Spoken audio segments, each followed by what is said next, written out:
Hi everyone, it is Monday the 15th of December 2025. This is our sort of regular ILM webinar where Mel and me, but mainly Mel, will be describing and explaining how to do the assignments. Okay, it's recorded so you can refer to it later. So yeah, obviously it will be available for questions, but it's on the website, so it will be on there very soon.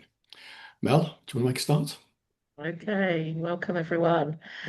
So if I can just check first that you've all got the zip file that Jeremy sent to you containing some key qualification documents. Did you all receive? Yes, is that all the individual attachments and the recent email? Yes. Yeah. Yeah. Yeah, I unzipped it, so yes, Oh, right. Yeah, 15, I think, that's 15 fine. attachments. Yeah, I just Yeah. saved them all to my hard drive. Excellent. Yeah. What those are the key qualification documents that I've extracted from the ILM's vast handbook, just to help you see the wood for the trees. And I'm going to focus on even fewer of those, the key documents tonight, so that you know exactly which document to go to when you come to writing your assignments. If before we go to the detail of the assignments, if I give you the overview of how the three assignments fit together, just so you've got a framework in your mind. You've got three pieces of work to produce, not very imaginatively titled by the ILM, I'm afraid, but the first one is called Unit 700. Now, that is the knowledge-based assignment. Yeah, so it's the theory of coaching and mentoring. What are they? Definitions. How does it fit into the organizational context? What are some of the barriers? How do we evaluate success and so on? It's the most academic of the assignments, put it that way, because it's desk-based, desk-based and research-driven. Okay, so it's the theory. The second assignment is Unit 701. That's the practical skills-based assignment.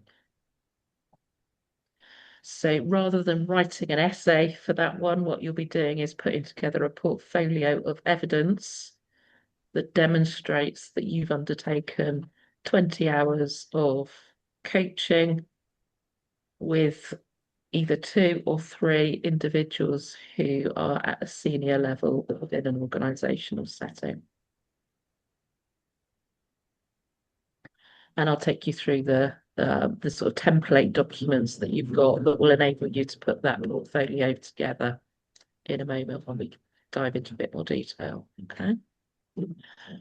The final assignment is Unit 703, and that's the reflective assignment. Okay, so it's the one you do last in time. It's taking a step back and think, okay, in light of the knowledge that I acquired in the first unit and my practical application of that knowledge through the second unit, how am I now regarding myself as a coach? What are my strengths? What areas do I want to continue to develop further? And what's my plan going forwards? Okay, so it's three stages: theory, practical skills, reflection. Okay, now you will have probably spotted if you've looked at even the titles of the documents, some of them refer to Unit 702. Those are just template documents. 702 is the unit that students who are on the diploma track take. So you don't need to worry about 702, but you share the same templates, which is why it's referenced in the document title. So clear so far as a overarching structure, how it all fits together? Good. Yeah.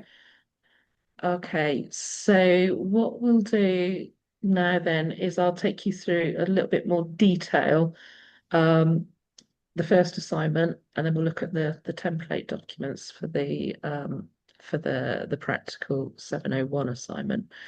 So the best document to have open whenever you're doing anything that's related to the first assignment is the document that's in the zip file called Unit 700 guidance. Okay, so that's really the specification. It contains everything you need in order to write the assignment. So have this one out by your side. Looks like some of you got it up on screen. Have you all got access to it? Yeah, Mel, good. do you want to be able to share your screen? Shall I give you the Yeah, I can do. Yeah. um,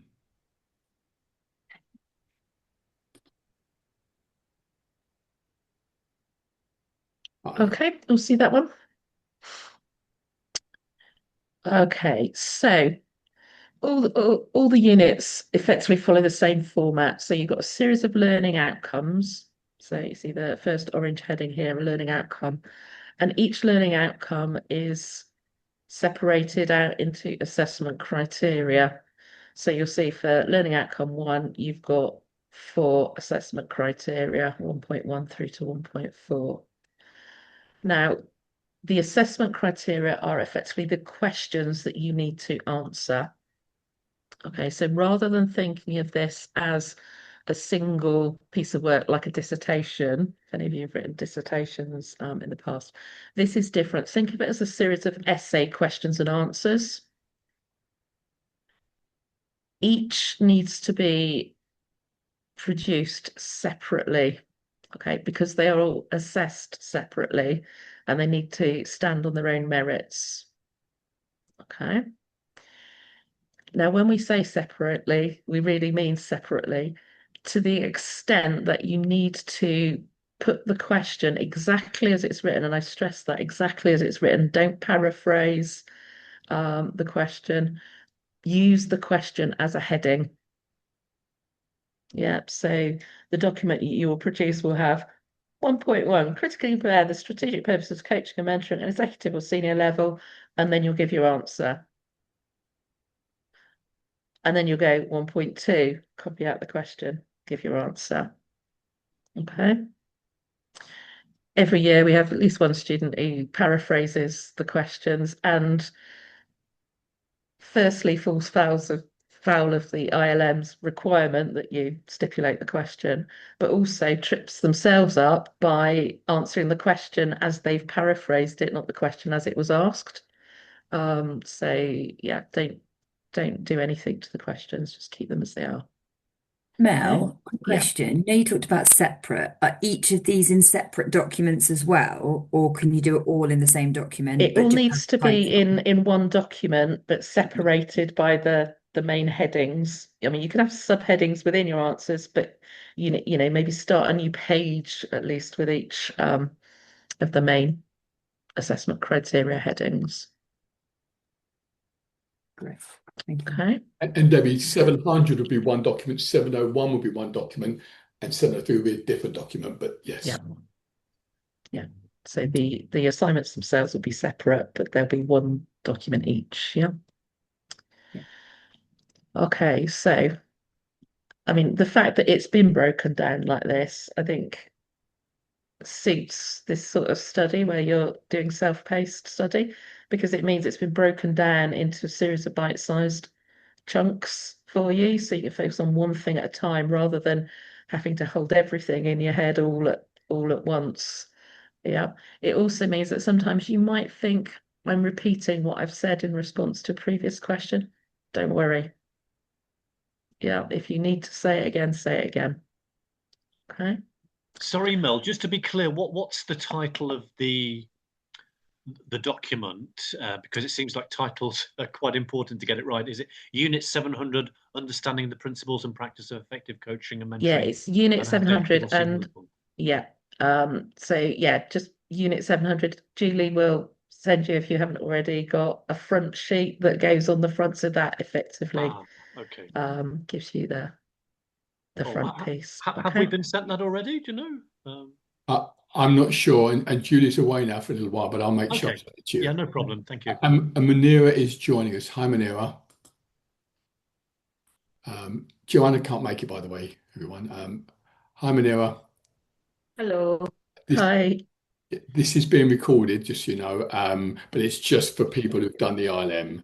and we're about sort of 10, 12 minutes through. So Mel's just taking you through everyone through the first of the 3 ILM papers. Okay. So yeah, you've got your questions. The key to successfully completing the assignment is actually answering the questions. I'm sure I wasn't the only one who was given feedback at school. Answer the question you were asked, not the one you would have liked to have been asked. So first step is forensically unpick the question, what am I being asked? Now, that's why this document is particularly useful because it helps you with that interpretation piece. Because if you scroll down, sorry, someone got their microphone open. I've got background noise. It might be Manera.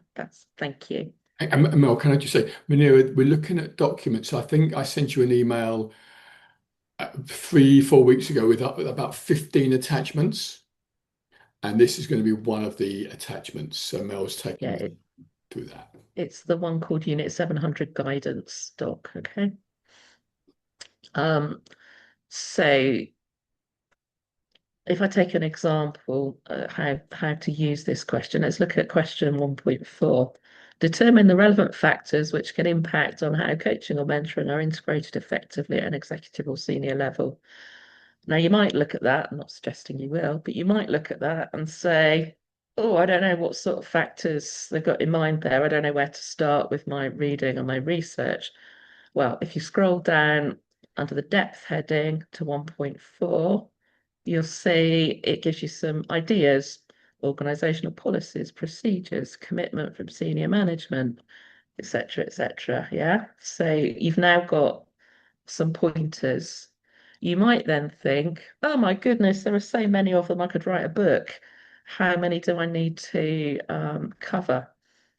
Then if you scroll down to the assessment guidance section 1.4, you'll see it says determine at least 4 relevant factors. Yeah. So this document enables you to sort of sketch out, almost do an outline for your answers. For this one, you'd be heading 1.4, write the question, factor 1, factor 2, factor 3, factor 4. Yeah, you don't get any extra credit for doing 5 factors or 6 factors. So if it asks for 4, give 4 and do 4 well. Okay.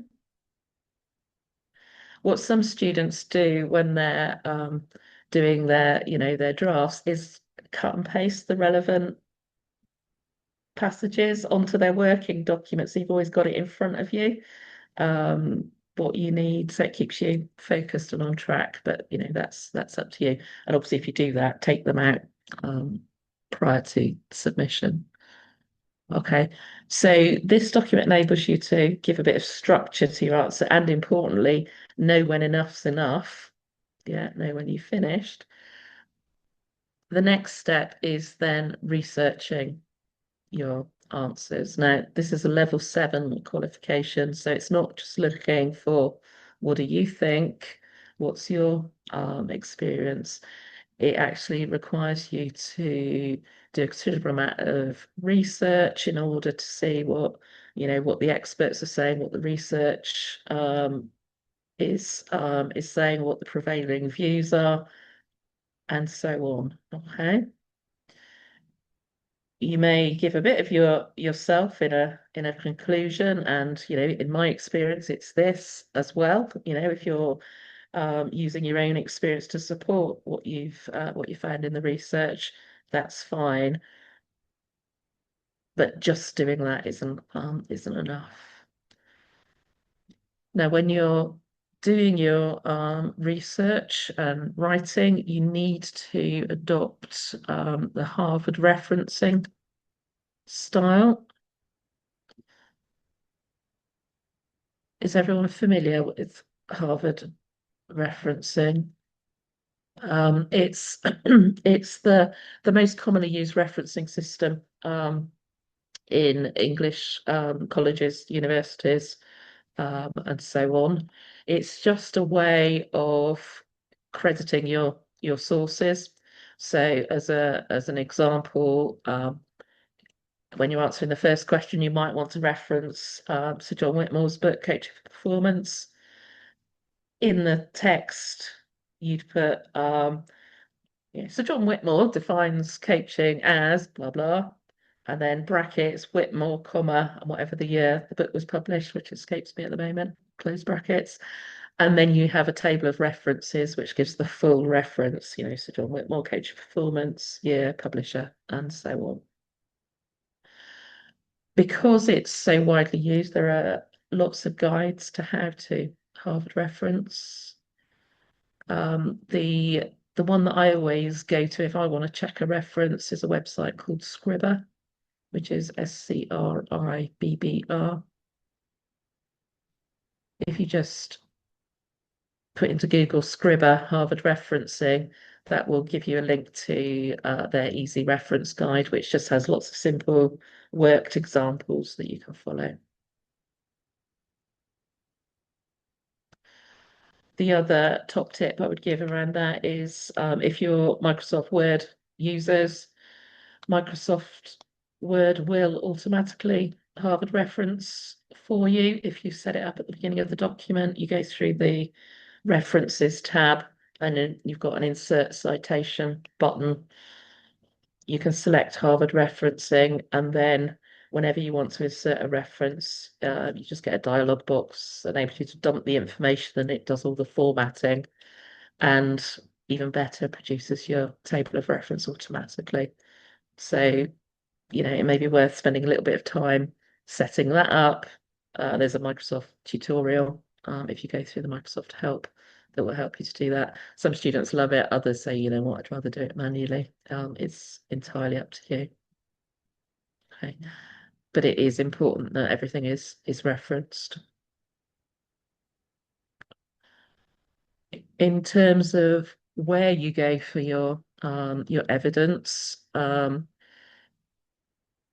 are lots of sources, lots of information available out there freely.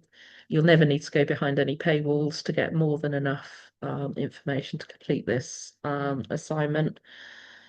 Obviously, when you are Googling, be discerning with your search results. Go for papers written by academic institutions or professional bodies.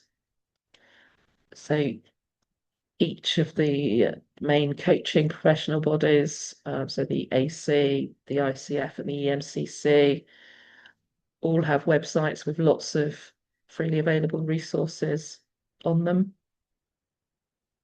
They've all done lots of research, as you would expect, into coaching, different coaching modalities, effectiveness of coaching, and so on.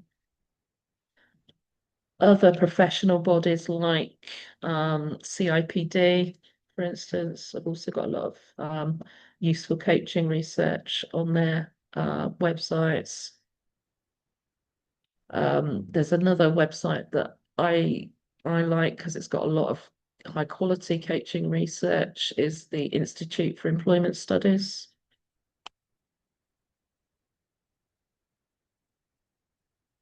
And obviously there are coaching books and periodicals, podcasts, and so on.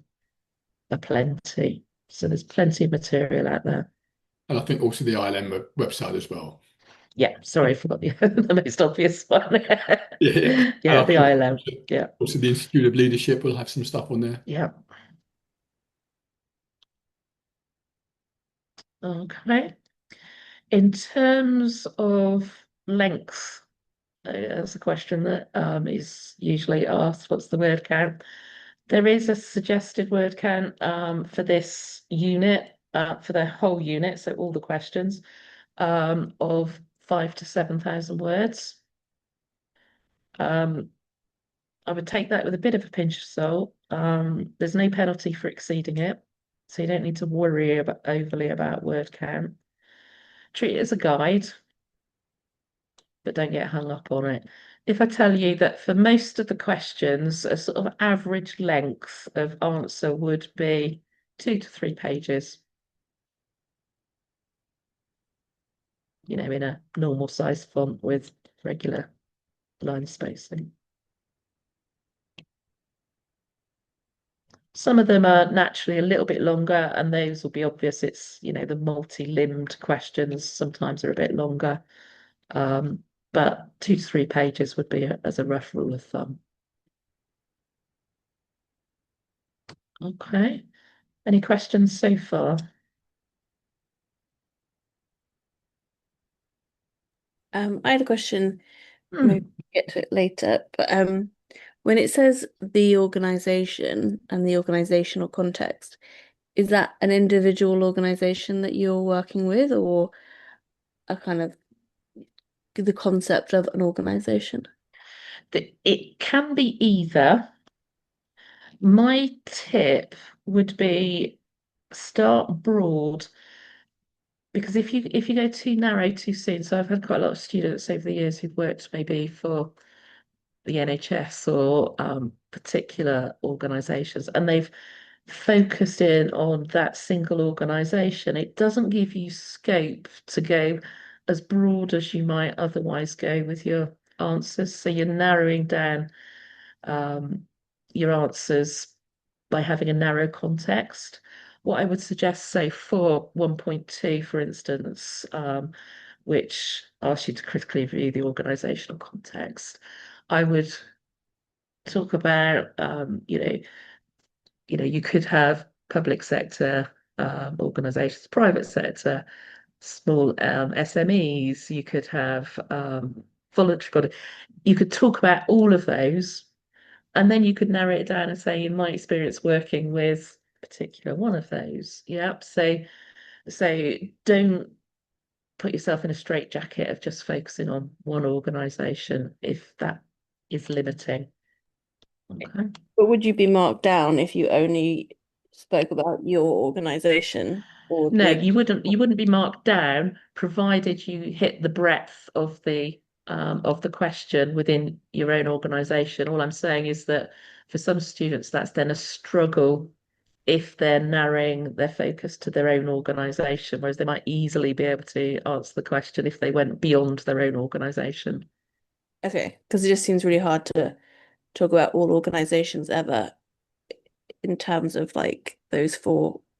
Like, yeah, I would really struggle to go so broad Mm. without experience myself. Yeah, I mean, I guess just give an example. If you're in an organization that's got a mature coaching culture and it's working really nicely, just focusing on that organization might narrow your possibilities of how you answer 1.4, barriers to integration of coaching. If there aren't any in your organization, you might want to go to, a hypothetical other organization. Yeah. Okay, because you could theoretically be like, answer quite personally and be like, I've worked in 5 organizations and Yeah. I compare these 5 based on... Yeah, provided you're then giving the theoretical academic support to your experience. Okay, so it's better to go more Mm. theoretical and academic in terms of Yeah, the concept of an organization. yeah, I see what you mean. yeah. So yeah, it's very, very, very theory based. Yeah, yeah. So, for the context, the 1.2, the critically review the organizational context, you might just look at the factors that go into a pestle analysis, for instance. They're all context factors. So, how could those factors impact coaching? Because that's the context within which any organization sits. Yeah, so you can do it very general or more specific. Okay. So it's a case of working through those questions, one at a time, methodically. Now, what we suggest is that you make a start as soon as you can. Hit the ground, try and hit the ground running. Develop a habit of studying. The students who get it finished in, optimum sort of time periods are the ones that tend to do little and often, just keep going. What we say is do the first one or two questions, so 1.1 and 1.2, and then send them to Jeremy and myself, and we'll give you feedback, or more likely I'll give you feedback um, on those first couple of answers, just so that you know that you're heading in the right direction in terms of the depth, the breadth of your answers, the style of your answers, your referencing, all of those things. So you've got the comfort of knowing that you're on the right track, you've got the feedback, you've got the first couple of questions in the bag, and you can then carry on with the rest with confidence that you've got a blueprint going forwards. Okay.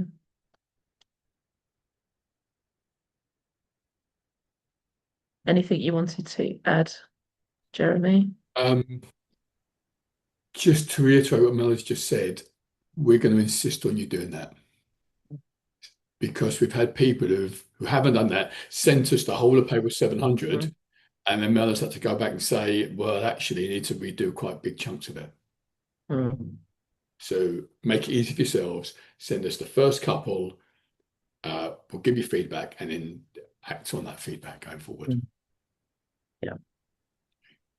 And again, just to say, this paper 700, Munir, I know you weren't here for the start of it. This is like the theory and knowledge paper. This is the one that's of the three papers. This is the one that's got probably most of the written work, or certainly most of the research. Yeah.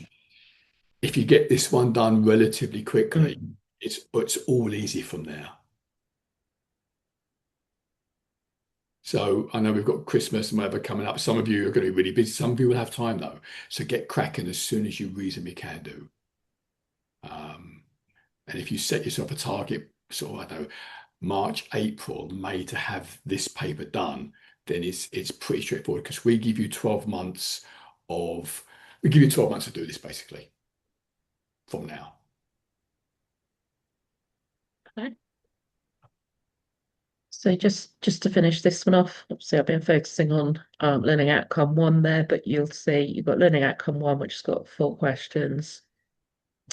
You've got learning outcome 2, which is looking at the competencies really of a coach. So learning outcome 1 is really focused on the organizational context. Learning outcome 2 is focused on the core skills, behaviors of a coach. So you've got 5 questions there. And the final learning outcome 3, you've got 2 questions there which look at methods for evaluating success.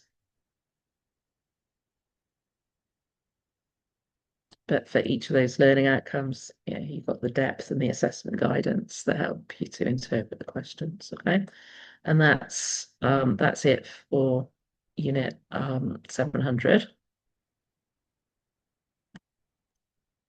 Then the next, of course, yeah. And I may be talking the basic and I may have missed it. So basically, we've got to write an assignment of 5,000 to 7,000 words, which is a strategic report on business rationale to introduce coaching and mentoring within the organization. And it needs to cover all these things. Yeah, but it's not quite that, because it's not a report. It's a series of answers to those questions. So you maybe missed right at the very beginning, Manira, when I was saying, think of it as, rather than one piece of work like a dissertation or a report, think of it as a series of essays.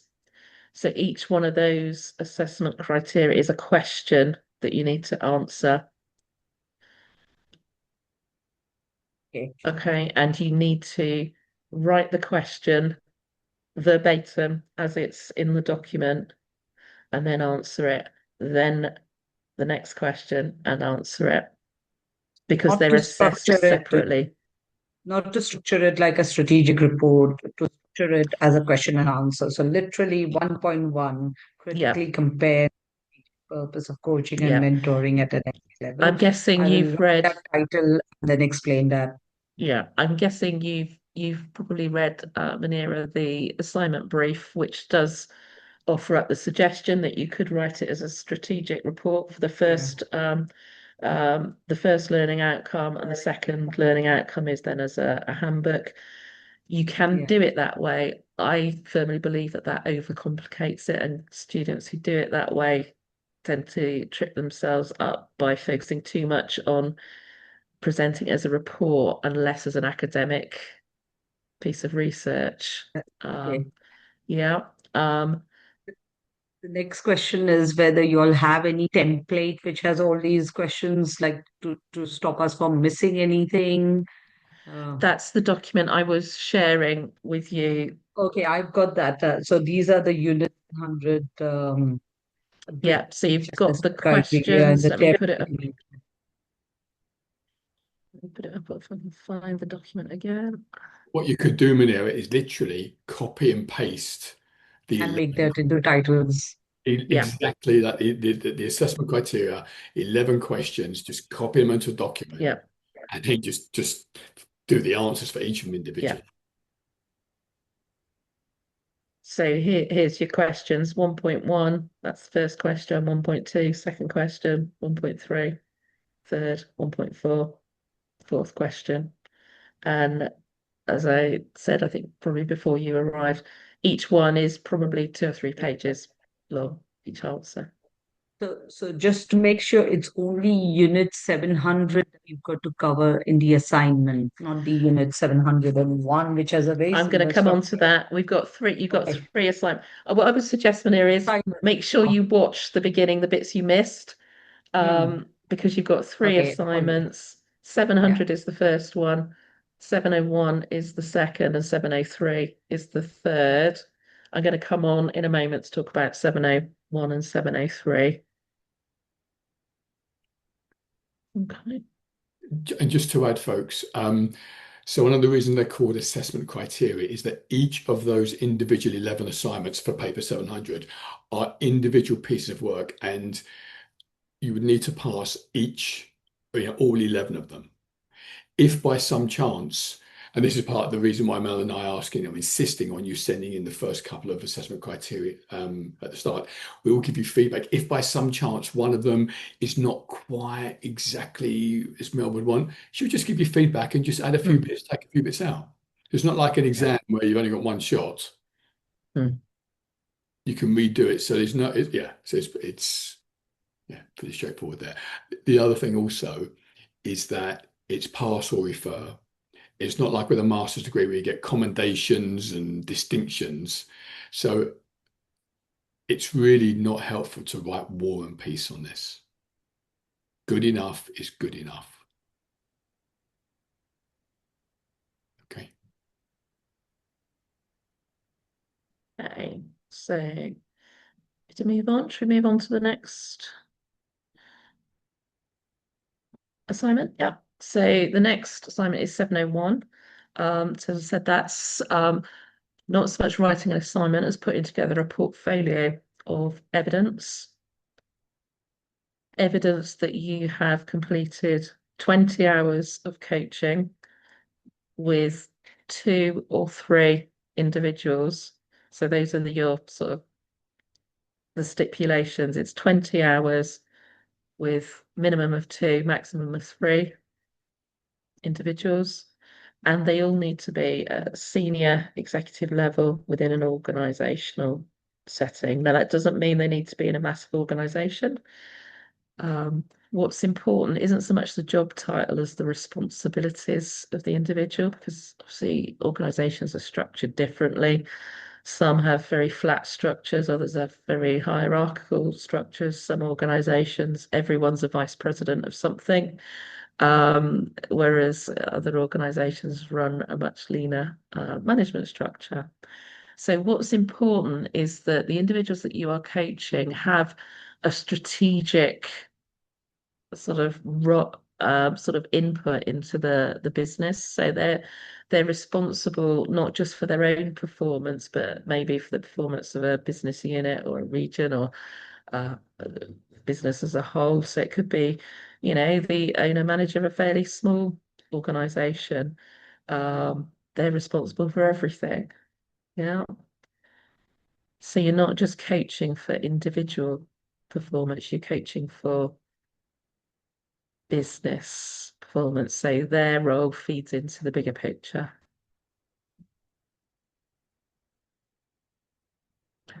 Doesn't mean that, everyone needs to have director in their job title.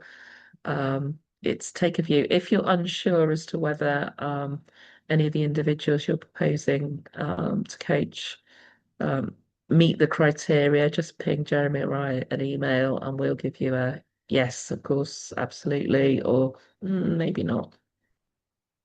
Okay. And also no coaching someone on the course. Be clear on that, because we have had that before. Okay. Now, in order to put together your Oh, sorry, Mel. portfolio, Just a clarification. Is it so the person is in a senior role in our organization, but they might be focusing on their personal goals. Is that acceptable? yes, it is in the sense of, their as long as they're their personal business goals, it's not, it's someone who's a director of an organization who's got a personal goal to improve their golf handicap. Yeah, Oh, it's yeah, yeah, it's yeah. their Well, performance within the organizational sort of system, then that's fine. yeah, but the so the person I have in mind is, for example, thinking what next after this particular role. That's her kind of primary focus, really. Is that is that acceptable? I would say that's possibly okay. I would say for your benefit, if you could get someone who's planning on staying in the organization, it would be easier for you to demonstrate your ability as a, executive coach. Um,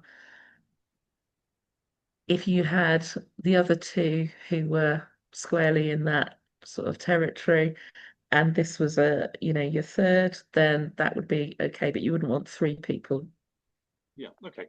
in. Does Okay. that make sense? It's Yeah. not a black or white Yeah. answer. It's more a give yourself the best opportunity to demonstrate that you understand coaching in the system of an organization as opposed to someone who's looking to exit the system. Yeah. Sure. Yeah. Yeah. Thank you. Okay.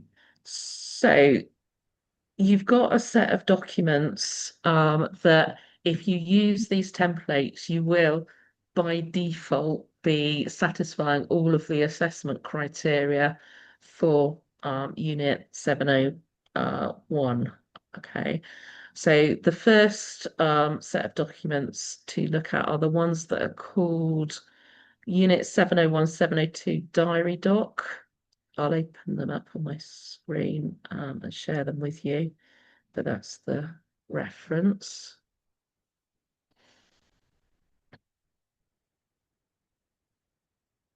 Okay, you see that? Okay, so this is effectively a pack of documents, and you will have one of these packs, for want of a better word, for each client. So if you've got three clients, you'll have three of these sets of documents.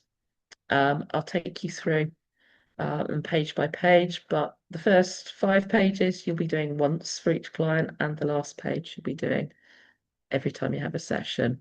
Okay. So this first page is really just a front sheet introducing this client. So you've just got your name. Importantly, you've got client reference there. It's not client name. Give each client a reference. We don't use the client's full name for confidentiality purposes. So, client A, B, and C, or whatever referencing system you want to use. So the rest of this you'll complete at the end, the start date, total number of hours completed, your signature and the client's signature at the end, confirming that they've had those sessions to set up like an audit trail. Okay. Now you might say, oh yeah, but isn't that giving the game away if I'm submitting a document with the client's signature on? Well, yeah, if their signature is legible, It's perfectly okay to submit, when you do your submission, a redacted copy of this document, or just to type in their signed copy held on file, something like that. Okay. So that's the front page. Then, see, it's important that you do some contracting. So the ILM have helpfully given you the bare bones of a coaching contract there, which you can use. If you want to use a more detailed contract, your own contract, or one of the contract versions that Jeremy's got in his manual, absolutely you can substitute this for your own contract. But what's important is there is a contract. Okay.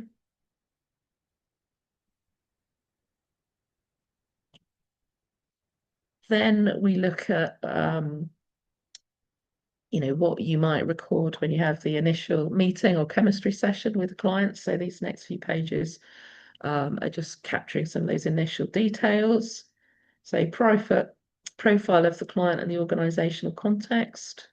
So the purpose of that box is really for you to demonstrate that this client satisfies the requirements, that they're operating within an organizational context, and that they're sufficiently senior. So it might just be one or two sentences saying, client A is the finance director in a, top 100 accountancy firm, or something like that. Okay. What are the desired benefits of coaching or mentoring for this client? Well, that's their first answer to, okay, so what would you like to get from the coaching? So in NLP terms, it might not be well formed. In coaching terms, it might not be smart. It's the client's first. What's the aim? Okay. And it might change, of course. That's fine. This is just capturing those initial moments in time. Then there's just a bit of housekeeping, where you're going to meet, is it in person, Zoom, Teams, whatever. What makes that suitable, convenience, whatever. Okay.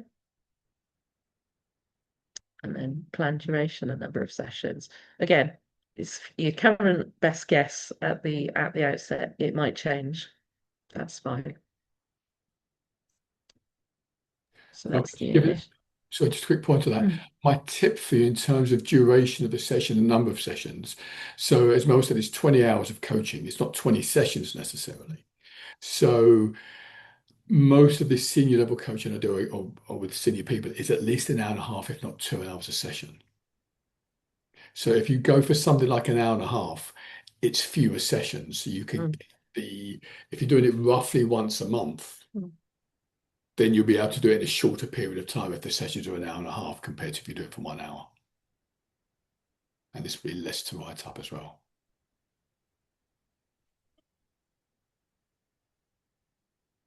So you've had your chemistry session, and then you're into a bit of your reflecting and planning. How am I going to work with this client? So your first box there is, what are your development needs and SMART goals? What are you hoping to get from this coaching relationship? And it might just be practice at using a variety of coaching models, something like that. It could be something more specific. Again, it's your reflections, it's your goals. Okay? SMART goals of the coach's stakeholders, if relevant. So that's only relevant if it's a three-way contracting. If you've been asked to coach someone by the HR team or the L&D team or whoever, it's what are their goals in asking you to coach this individual. Okay, so you only need to complete that box if it's relevant. And then it's planning ahead. So how are you going to build the relationship with this client? What diagnostics or tools do you think you might use? And just because it says diagnostic or tools, sometimes that makes the students think, oh, does that mean I've got to do an MBTI or an insights profile with everyone? No, it absolutely doesn't. It's just Okay, so I've had this session, this initial call with this client, and I think it might be useful for us to do some performance profiling, maybe do some leadership circle stuff like Jeremy did with you on the final session. Or, you know what, I'm going to stick with the Grow model. Yeah, it's just showing that you're having some foresight and some forward planning, what you might do. Again, what you actually end up doing when you get into the sessions might change. So you don't get marked down for not following through on this, but this is just you showing that you're having a thought process. You're not just saying, well, I'm just going to turn up and wing it.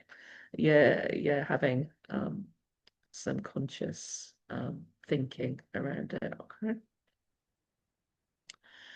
So all of that you'll do once at the outset, around that initial meeting. Then the next page, the final page of this pack, is the session record sheet. Okay, so you'll have one of these for every session. And you'll see it loosely follows the Grow model. Say, what's our goal for the session, contracting, focus for the session, summary of a client's current situation, the current reality. Yeah, exploration and options generated. Commitment to action. What actions are going to be taken? Any feedback you've given to the client. And when it says feedback there, that doesn't mean that you're expected to, at the end of the session, say to the client, well done, I think you've been an excellent client. It's not that sort of feedback. It's the sort of feedback that you might give during the session of, things that you've noticed, when you're holding up the mirror. So it's when you're feeding back new things that you've noticed to the client. Just because the box is there doesn't always mean that there's going to be any. Yeah, it's just there to prompt you to think, oh, did I? Yes, I did. I write it down. Okay. And any feedback you got from the client at the end of the session or during the session, when you ask them, okay, so what did you get from this? What your key learnings, key takeaways, how was that for you? It's that sort of feedback. Now there is on the topic of feedback, so I don't forget, there is in the pack of documents you've got a feedback form that you can give to your clients. I don't suggest you do that after every session because sometimes that can get in the way of the flow of the coaching. But certainly at the end you want to get them to do some more formal feedback. And if you're planning, an extended number of sessions, you might plan in a midpoint review where it would be appropriate to do some feedback. So you've got some feedback questions there as prompts for you. Okay. So one of those sheets for every session. Is that clear? It doesn't need to be massive amounts of detail. So we don't want the equivalent of a verbatim transcript of the coaching session. It's just the key bullet points that demonstrate that what you've been doing is coaching as opposed to having a nice chat. Okay. So that's the first part. The second part, if I get the document open, is the document that's called reflective log. So you've got a document that's called reflective log. Put it on my screen. Oh,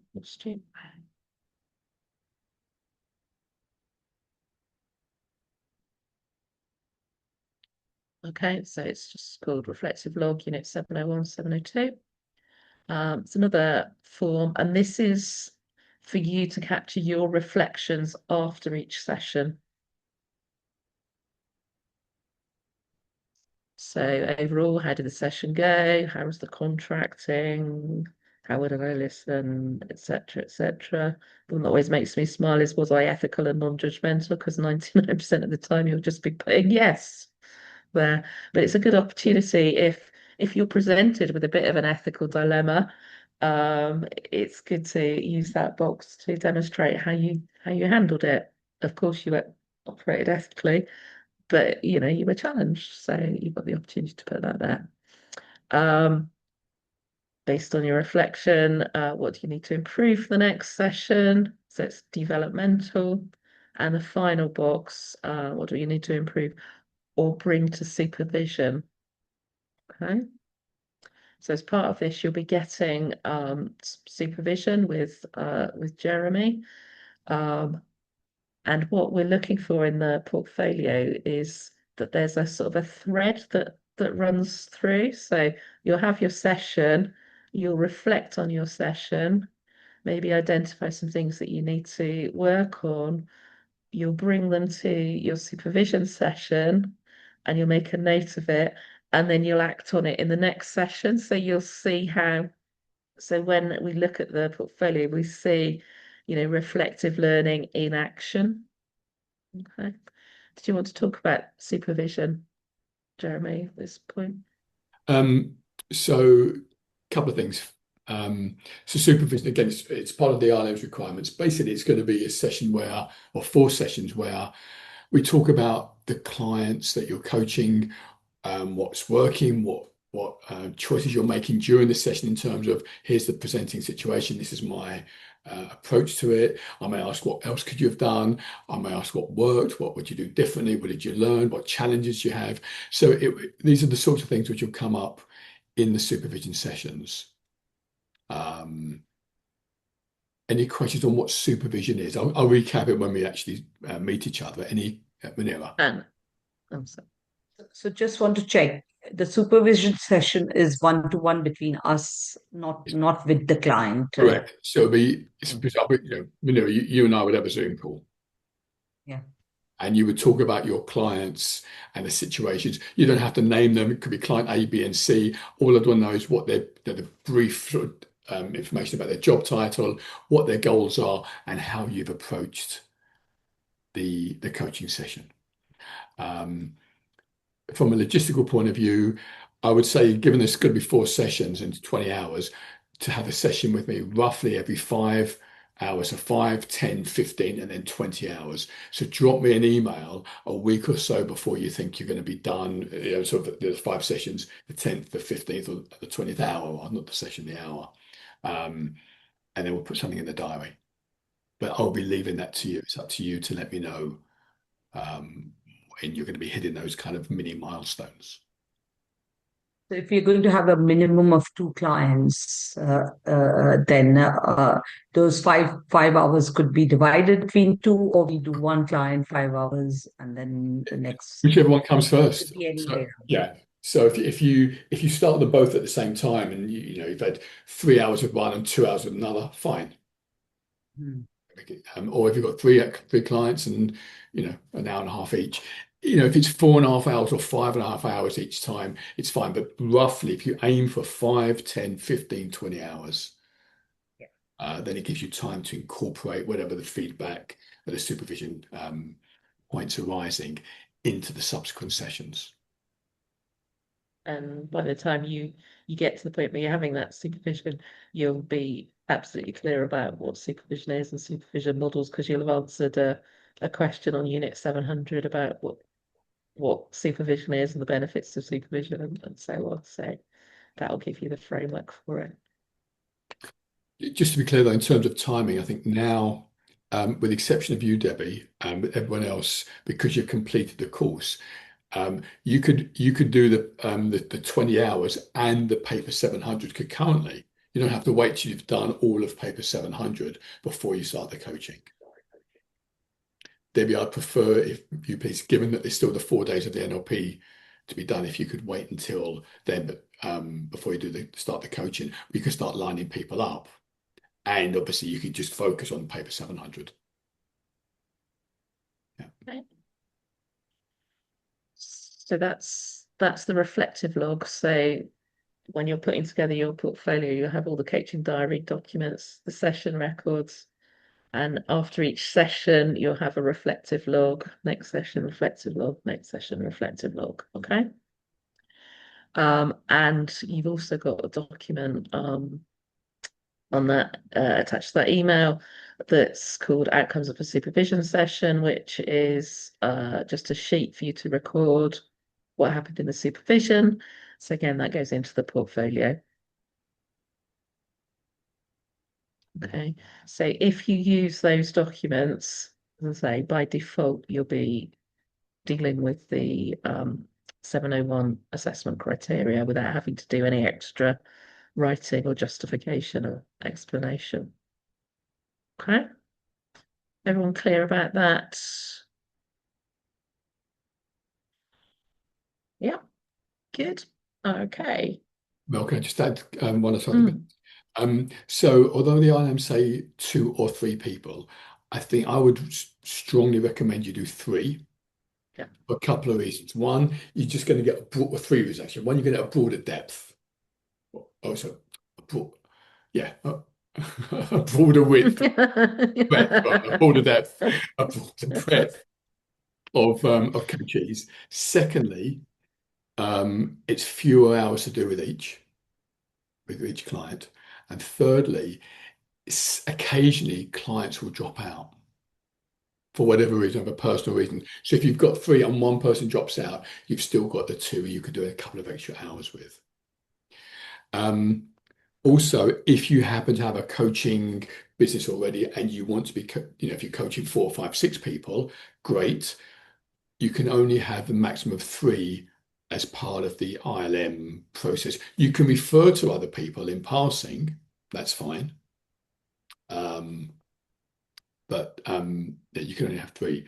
And if you are already coaching people, so let's say you've got an existing client and you've had already 6 or 7 sessions with him or her, you could use that person, but you would need, I think Mel, I think this is right, you need to kind of almost like have a mini pause, do the contracting, do some of the forms Mel's mentioned, and just carry on the coaching. So if you do have existing clients already, then you could do that. I'm not sure. Eddie, you may be in that situation. I don't know. Okay, all right. I think the rest of you are mainly within an organization. But anything else to add to that? No, I don't think so. Apart from having a broader depth, A deeper breadth. Deeper widths, yeah. Yeah. Okay, so the final assignment, and Sorry, this just sorry, me again. So the initial coaching contract includes a bit at the end where the client states their aims, so their designed goals and outcomes. So they might change during the sessions. Yep. But do we need to recontract?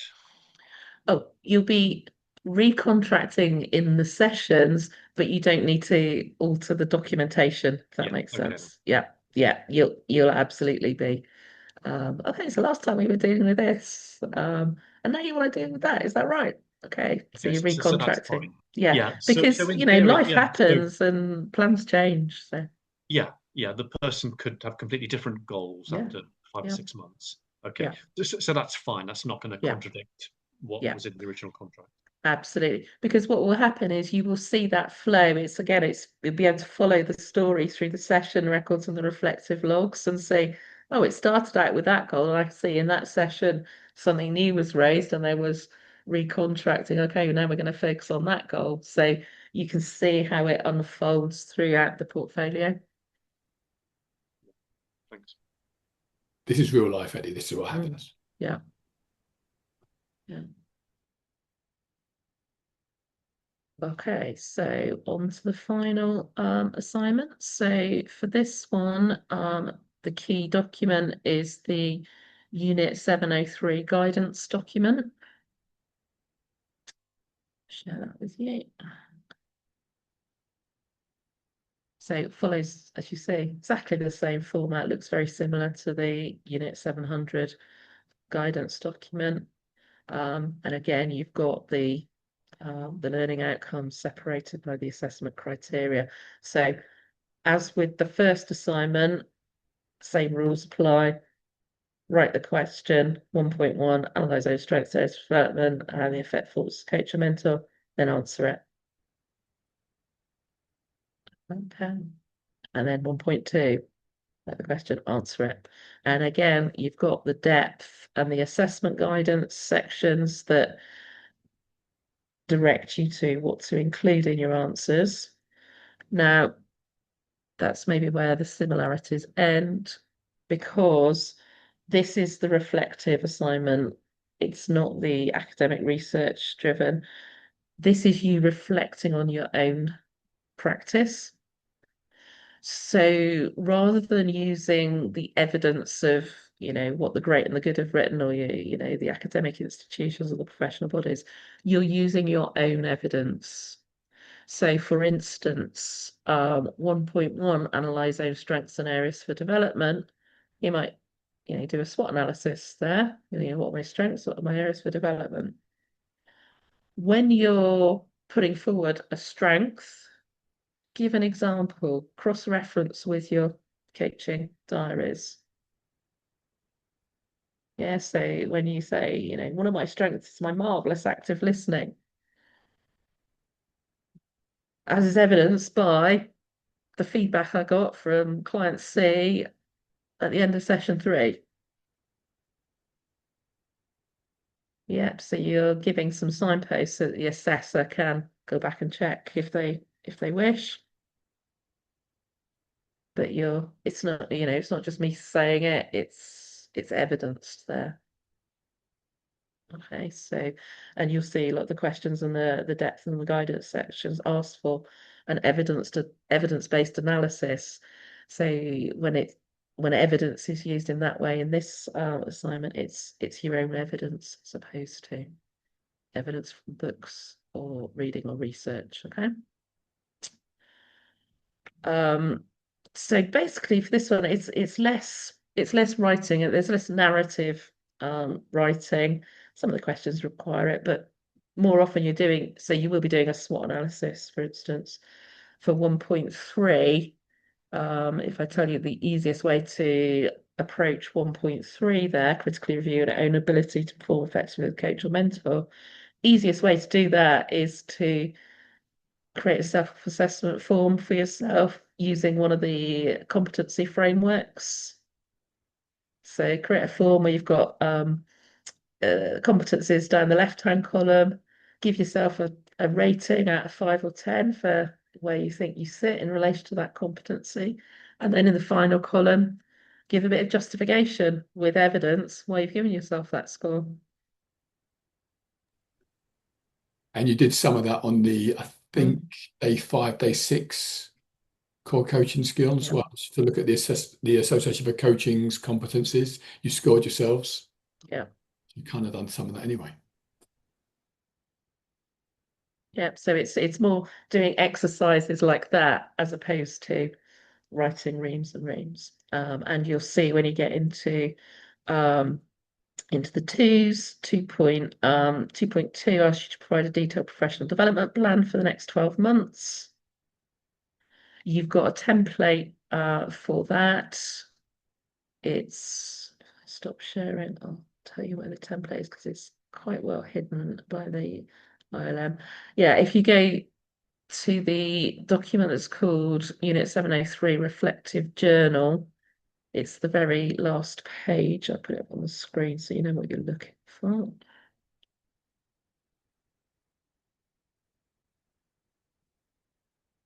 There you go. See, you got a template for your continuing professional development plan.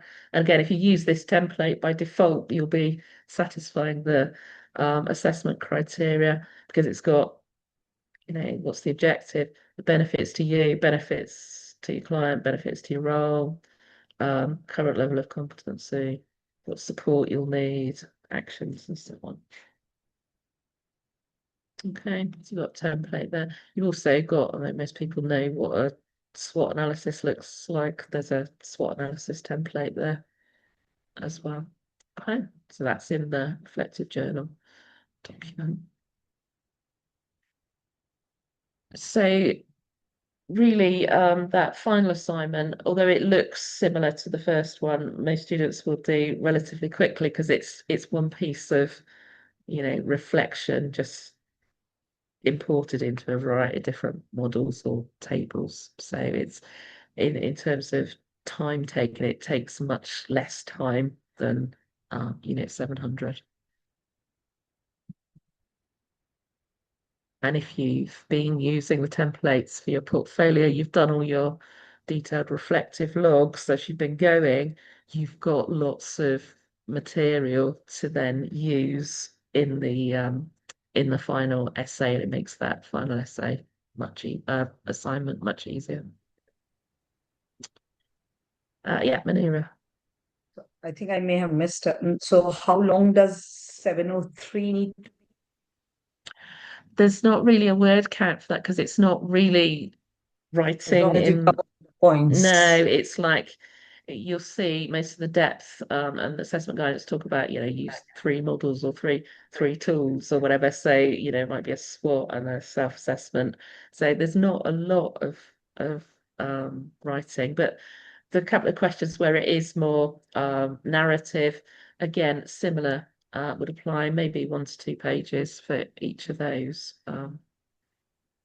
So a bit shorter than 700, and overall it tends to be a shorter assignment, but because you're using tables that have often got, lots of text, it goes over into multiple pages just because there's lots of blank space on the page.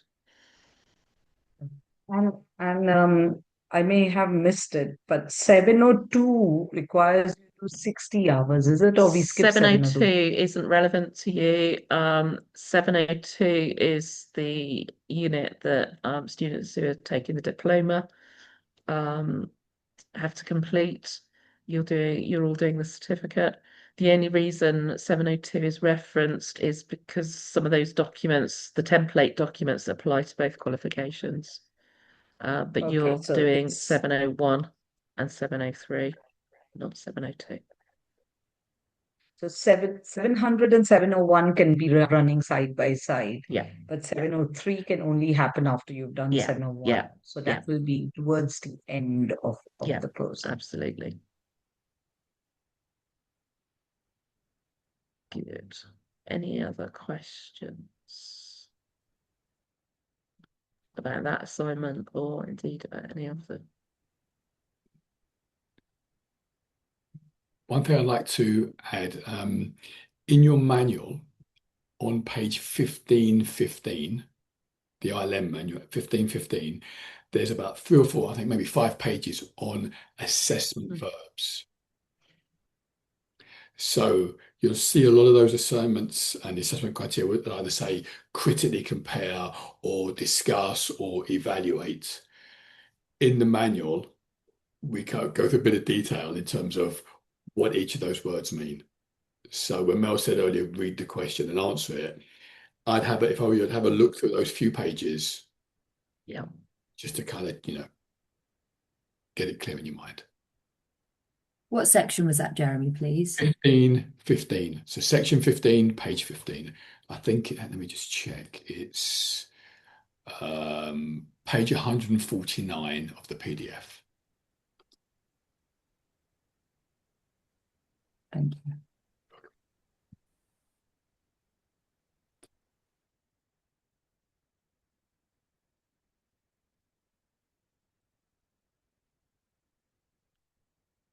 Anything else?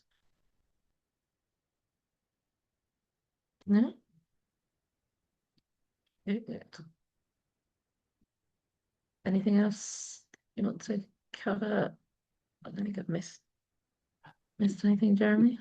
Just one sort of minor point. So when you've done paper 700, send that into us. So mark that. When you've done 701, send that into us so that if there are any bits of any tweaks for you to make, you're doing it while it's relatively fresh in your mind rather than sending all through it, after 11 and a half months. And there's other stuff to know, so some tweaks to make. And if Julie hasn't, I need to check with her. If she hasn't, I'll be sending you a sort of template and some instructions about how to actually submit it to us. In that there'll be requests about how to save the file names, because as you can appreciate, we're receiving lots of files from each of you. So I don't want to sort of see client A, Debbie Sharman, papers ILM level 7 paper 701, client A log, for example, that kind of stuff. So we'll send that's going to be included in the information I'll send you. I assume we're all going to do Unit 700 first. Remind me of the sort of deadline that you gave for that. Was it March? So, okay, for each of you, you have 12 months from now to get all 3 papers done and marked. So therefore, think of it as probably 11 months, 11 and a bit months, in case you need to do any tweaks. My tip for you would be for paper 700 to get that into us by sort of March, April, May time at the latest. So say 5 months from now, 5-6 months. Probably May. Is that a reasonable time, Mel? 5 months, do you think, typically? Yeah, You were I would saying say. that we should send 1.1 and 1.2 firstly Yes. by say March. Or Well, as soon as you reasonably can do. yeah, that's fine. But I would say, don't start leaving this till August, September of next year. Yeah. Please. Okay. What's that phrase? How do you eat an elephant? One mouthful at a time. If you just break it down, and there's an assessment criteria, particularly paper 700, 1 a fortnight. That's 11. That's what, 22 weeks. 4 or 5 months. 5 months. And by all means, set up some kind of study group amongst yourselves, a buddy group to sort of G each other on, keep yourselves going. It has to it's an important point. It has to be your own work. One part of the thing you'll need to sign at the end is a statement of authenticity, of learner authenticity. In other words, it's your work. Sure, you've researched it, and any referencing you've done, information you've referenced fully. We don't want to see 5 identical assignments, please. So make it your work. But encourage each other, work with each other. And share sources too. That's really useful. Oh, I found this really useful piece of research. That's where, sharing ideas could be really useful.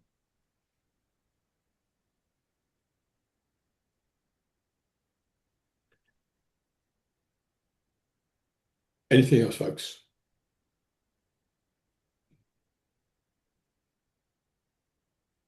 No, very helpful. Thank you very much. We are here. If you have questions, drop us an email. We're here to help you. Yeah. This is a level 7 course, so we're not going to be sort of mollycoddling you or chasing you up every week or so. My one last sort of tip, if you like, when you're getting 1.1 and 1.2 ready to send through to Jeremy and I, send it even though you think, oh, it might not be completely perfect. You could torture yourself forever polishing. It's better to get something that you think is 80% there and get some feedback soon rather than keep polishing for 6 months and then get the feedback. Yeah, some students have unnecessarily sort of delayed themselves really getting cracking by wanting it to be perfect before they send it in. That's not the purpose of this initial feedback. It's just, you're on the right track. And keep going in this, using this as your blueprint sort of thing. So I would say get it in sooner rather than later. Okay. One of my marketing gurus said to me, version 1 is better than version none. Yeah.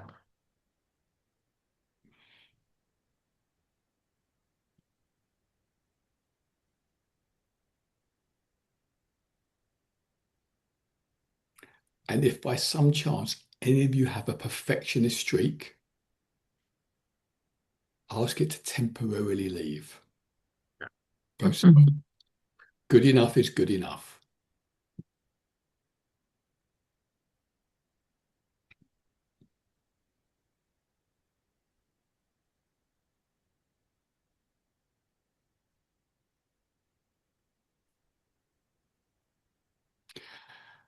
Are we good, folks?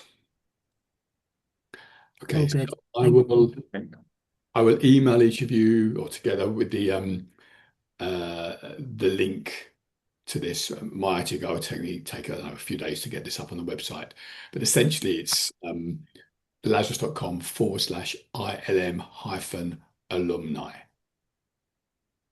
So you'll be able, if you go on that, you'll see previous versions of this. Okay, shall I stop recording? Thank you. Thanks, everyone.